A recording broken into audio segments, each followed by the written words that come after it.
Good morning from Amritsar Punjab. তো এখন বাজে হচ্ছে 10টা 15।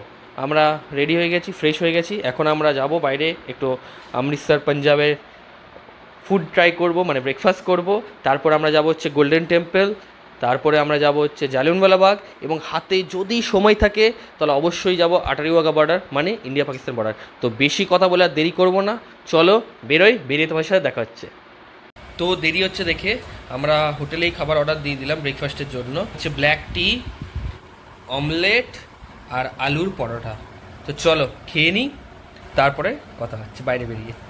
বেরোলাম আমরা, এখন বাজে 11টা 12।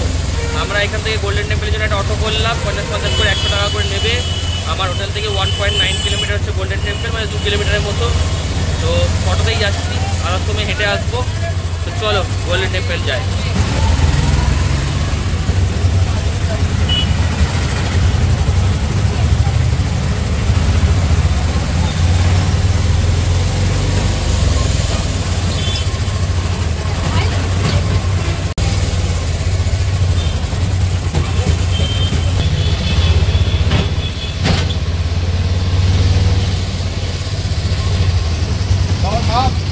আমরা এই অটো থেকে নামলাম, এখন বাজে 11টা 20 এবং আমরা হেঁটে যাচ্ছি এখন গোল্ডেন টেম্পলের দিকে। এখান থেকে গোল্ডেন টেম্পল হচ্ছে এই 40-50 মিটারের মতো। এখানে হাঁটতে হয়, এখানে অটো ভিতরে ঢুকতে দেয় না। তো চলো, নিশা তো ওরা নিয়ে নিয়েছিল, আমাকে এটা কিনতে হলো, 20 টাকা নিল এটা কেনার জন্য। তো চলো এবার আমরা যাব গোল্ডেন টেম্পল।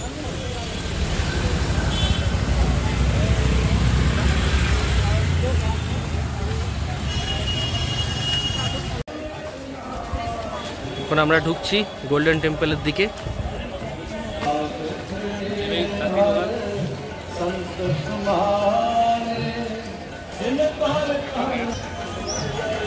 চারিদিকে দেখো ভ্যারাইটিস অফ দোকান আছে চারিদিকে, আর ওইখানে সামনে আছে গোল্ডেন টেম্পল।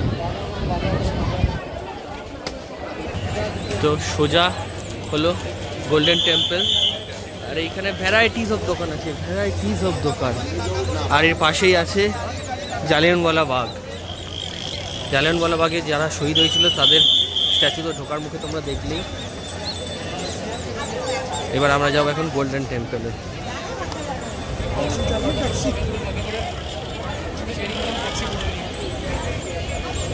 হলো অমৃতসর গুরুদ্বারা, ওইদিকে হচ্ছে শু হাউস। শু হাউসে গিয়ে প্রথমে জুতো রাখতে হবে, তারপরে ভিতরে ঢুকতে হবে।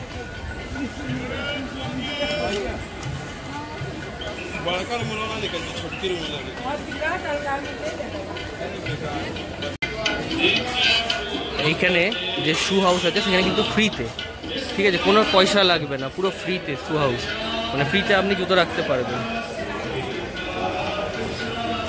14 নম্বর থেকে 20 নম্বর উইন্ডোর মধ্যে জুতো ডিপোজিট করতে হবে। এখানে লেখা আছে যে please deposit your shoe from number 14 to number 20।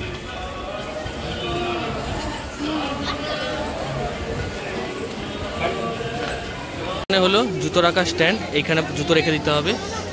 পরে ওইখানে প্রথমে হাতটা ধুয়ে নিতে হবে, তারপরে ওইখানে পা ধোয়ার জল আছে, পা ধুয়ে ভিতরে ঢুকতে হবে এই অমৃতসর স্বর্ণ মন্দিরে।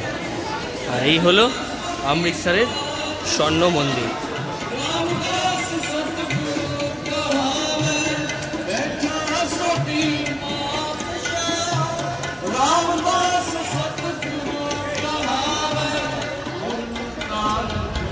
এই হলো অমৃতসরের স্বর্ণ মন্দির,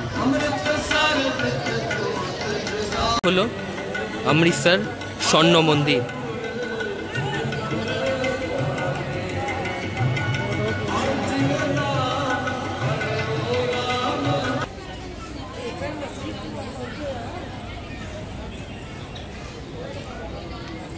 স্বর্ণ মন্দিরে বিখ্যাত লঙ্গরখানা। আমরা এখন সেই লঙ্গরখানার দিকেই যাচ্ছি।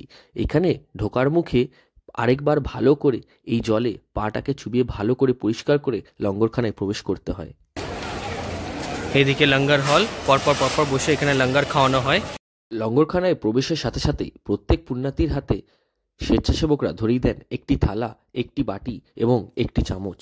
লঙ্গর হলে ঢোকার জন্য লম্বা লাইন, এই দিক দিয়ে লঙ্গর হলে ঢুকতে হবে। লঙ্গর হল, এখানে সবাই লাইন বাই লাইন দিয়ে বসে এখানে লঙ্গর গ্রহণ করে।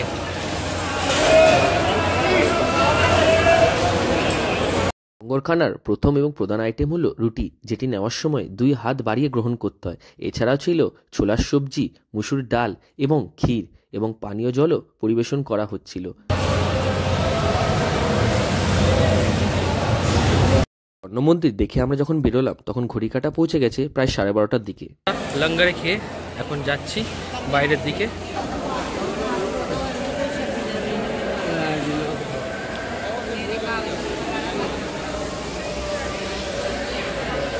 এই যখন বেরোলাম, বেরিয়ে এখন এবার আমরা যাচ্ছি হচ্ছে জালিয়ানওয়ালা বাগের দিকে। এখন বাজে 12:52। আজ আর আটারি ওয়াঘা বর্ডার বা ইন্ডিয়া পাকিস্তান বর্ডার যাওয়া হলো না। নেক্সট টাইম যখন আসবো হাতে সময় নিয়ে আসবো। এবারও 2 দিন আমি অমৃতসর রেখেছিলাম, ভেবেছিলাম একদিন আটারি ওয়াঘা বর্ডার দেখবো এবং একদিন golden temple, Jallianwala Bagh, Durgiana temple সব দেখবো। কিন্তু কালকে আমি ভোর 4টেই ঘুম থেকে উঠে সকাল 6টায় বেরোই এবং বেরিয়ে শ্রীনগর থেকে লোকাল ট্রেন ধরে আসি বানিহালে আসার পর যে গাড়িতে চাপি, সে গাড়িতে যখন চাপানো হয় আমাকে বলা হয় যে জম্মুতে আয়। আমি যখন বলি যে জম্মুতে যাবে তো বললো হ্যাঁ জম্মুতে আয় বলে চাপানো হয় এবং বানিহাল থেকে পুরো জ্যাম শুরু হয়। সেই ভিডিও তোমরা আগের এপিসোডে দেখেইছো। জ্যামে সারা দিন সারা রাত ফেসে রাত 10টার সময় যখন জম্মুর কাছাকাছি পৌঁছায় তখন যে ড্রাইভার সে বলে ये গাড়ি তো জম্মু নিয়ে যায়গি, ये উধমপুর কি গাড়ি হ্যাঁ। আমার যায় মাথাটা গরম হয়ে, ড্রাইভারের সঙ্গে আমার তর্কাতর্কি হয়। ড্রাইভার বলে আমি তো তোমাকে ডাকিনি, যে ডেকেছে তাকে ফোন লাগাও। আমি বললাম তোমার লোক তোমার কাছে এনেছে, তুমি ফোন লাগাও। তো সেই তাকে ফোন লাগায়, সে আমার সঙ্গে তর্কাতর্কি করতে লাগে, চেঁচায়, আমিও তার উপর চেঁচাই, কিন্তু আলটিমেটলি হলো না কিছুই। ड्राइवर लास्ट बोलचे ये आप जब मेरे गाड़ी में चढ़े आपको एक बार पूछना चाहिए था। मतलब आपने गाड़ी में जब चढ़ाया आपने क्या मुझको बुलाया? आपको नहीं बुलाया, एक अलग आदमी बुलाया लाया, वो पैसा लिया, वो गाड़ी में चढ़ाया। आप तो एक पैसा भी नहीं लिया, किसी भी पैसेंजर के पास से पैसा नहीं लिया। तो वो बोझे आप झूठ बोल रहे हैं। मतलब कि मैं क्यों झूठ बोलूँगा? तो तर्कातर्की झगड़ा झमेला একটু হওয়ার পরে তারপরে আমি কি করি, উধমপুরে নামি। উধমপুরে নামার পর এখান থেকে আবার 150-300 টাকা করে একটা ট্রাভেলার ভাড়া করে আমি আর নিশা আসি জম্মুর বিসি রোড। তারপরে বিসি রোড আসার পরে সেখান থেকে 11:55 Jammu to Amritsar Volvo sleeper bus ধরি এবং ধরে অমৃতসর আসি। অমৃতসর এসে তারপরটা তোমরা সবাই জানো যে সেখান থেকে আমি একটা অটো নিয়ে হোটেলে আসি। তো এই হলো গল্প। তো বলবো যারা বানিহাল থেকে ট্যাক্সি করবে, যারা এই ট্রেন রুটটা কভার করতে চাইছো এবং বানিহাল থেকে ট্যাক্সি করে জম্মু আসতে চাইছো, তারা কিন্তু অবশ্যই যখন গাড়িতে উঠবে ভালোভাবে ভিডিও করে নেবে, যাতে ওরা এরকম কোনো রকম স্ক্যাম না করতে পারে। আমার সেই মুহূর্তে চার্জ কম ছিল বলে আমি ভালোভাবে ভিডিও করতে পারিনি। কিন্তু চলো আর বেশি কিছু বলার নেই, এখন বাজে 12:54। শুধু এটুকুই বলবো যারা বানিহাল থেকে গাড়িতে উঠবে একটু ভেবে চিন্তে উঠবে, একটু ভালোভাবে উঠবে। তো 12:54 বাজে আমাদের ট্রেন হচ্ছে 6:25 অমৃতসর জংশন থেকে, অমৃতসর হাওড়া মেল 13006। তো আমরা এখন জালিয়ানওয়ালা বাগ যাবো, জালিয়ানওয়ালা বাগ দেখে হোটেলে ব্যাক করবো, দেন তারপর স্টেশনে বেরোবো। তো চলো।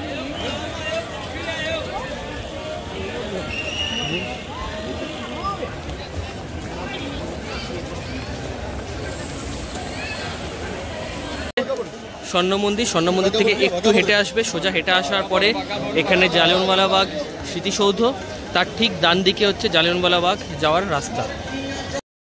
স্বর্ণ মন্দির থেকে বেরিয়ে মিনিট 5 হেঁটেই আমরা চলে এলাম জালিয়ানওয়ালা বাগের ভেতর। জালিয়ানওয়ালা বাগের ঢোকার রাস্তা এটা।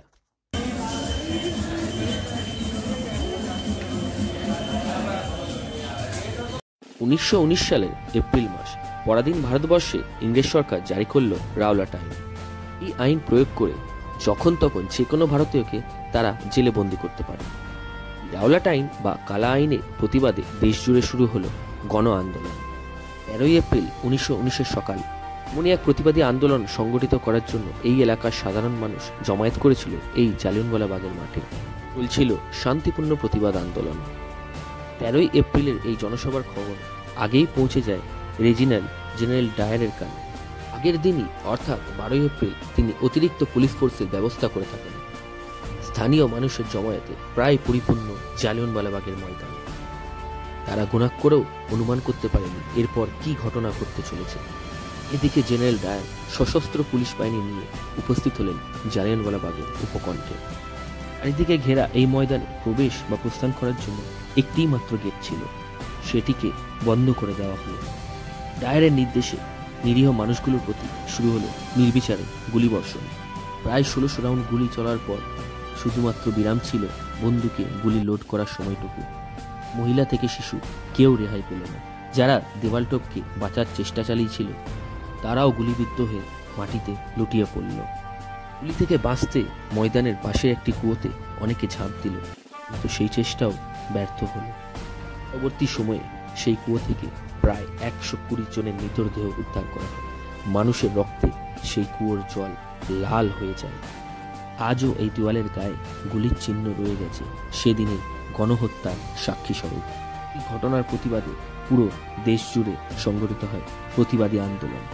এই ঘটনার তদন্ত করে হান্টার কমিশন, যার দায়িত্বে ছিল lieutenant general Michael O'Dwyer. General Dyer নিজের সাফাইয়ে জানান তিনি নিজেকে বাঁচাতে অর্থাৎ সেলফ ডিফেন্সে গুলি চালাবার আদেশ দিয়েছিলেন। শাস্তি তো তার হলোই না, উপরন্তু তার পদমর্যাদা হলো, কিন্তু এই শর্তে তিনি আর কোনোদিন ভারতবর্ষে আসতে পারবেন না। জীবনটুকু তাকে কাটাতে হবে ইংল্যান্ডে। এই হত্যাকাণ্ডের দিন সেই ময়দানে উপস্থিত ছিলেন স্বাধীনতা সংগ্রামী উধম সিং। ভাগ্যের জোরে তিনি সেদিন বেঁচে গেছিলেন ঠিকই, কিন্তু সেই ময়দানে দাঁড়িয়ে তিনি শপথ নিয়েছিলেন এই হত্যাকাণ্ডের প্রতিশোধ তিনি নেবেন। ঘটনার প্রায় অনেক দিন কেটে গেছে। সালটা 1927। লন্ডনে থাকাকালীন কোনো এক অজানা রোগের শিকারে মৃত্যু হয়েছে জেনারেল ডায়ার, কিন্তু তখনও বেঁচে আছেন এই ঘটনার তৎকালীন দায়িত্বে থাকা মাইকেল ওডওয়ার। এদিকে উধম সিং গদর পার্টি জয়েন করেন এবং টাকা পয়সা সংগ্রহ করে লন্ডনে পৌঁছে যান। সেখানে গিয়ে কিছুদিন রেস্তোরাঁয় কাজ করেন এবং অপেক্ষা করতে থাকেন সঠিক সময়। অবশেষে 21 বছর পর সেই দিন এলো যেদিন লন্ডনে ইস্ট ইন্ডিয়া কোম্পানির অনুষ্ঠানে যোগ দিতে এলেন মাইকেল ওডওয়ার। সেদিন ওই অনুষ্ঠানে আরেকজন উপস্থিত ছিল উধম সিং। উধম সিং তার হাতে রাখা একটি বইয়ের মধ্যে লুকানো ছিল তার অর্থ সঞ্চয়ে কেনা একটি লোডেড পিস্তল। তিনি মঞ্চে ওঠার মুহূর্তেই তিনটে গুলি এসে বুক ফুঁড়ে দিল মাইকেল ওডওয়ারের। তিনি মৃত্যুবরণ করলেন। উধম সিং শান্ত অথচ দৃঢ় কণ্ঠে ঘোষণা করলেন, জালিয়ানওয়ালাবাগের হত্যাকাণ্ডের প্রতিশোধ আমি নিয়েছি। এই হত্যার অপরাধে 31শে জুলাই 1940 সালে উধম সিংয়ের ফাঁসি হয়। যদিও দেশবাসীর কাছে তিনি চির অমর হয়েই রয়ে গেছেন। আর আজকের পর্ব দেখার পর আপনাদের মনে এই প্রশ্নটা আর কখনোই আসবে না, জালিয়ানওয়ালাবাগে কি রয়েছে।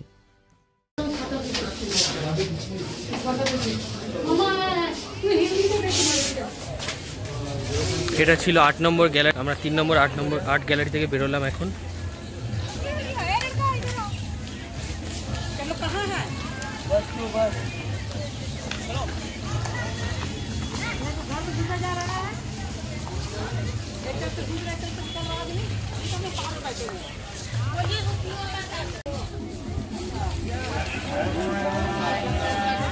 আসো এদিকে আসো।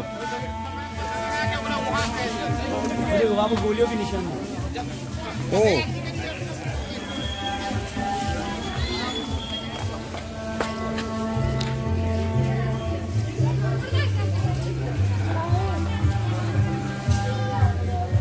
এখানেও গুলির দাগ আছে, ওইখানটাতেও বুলেট মার্কস।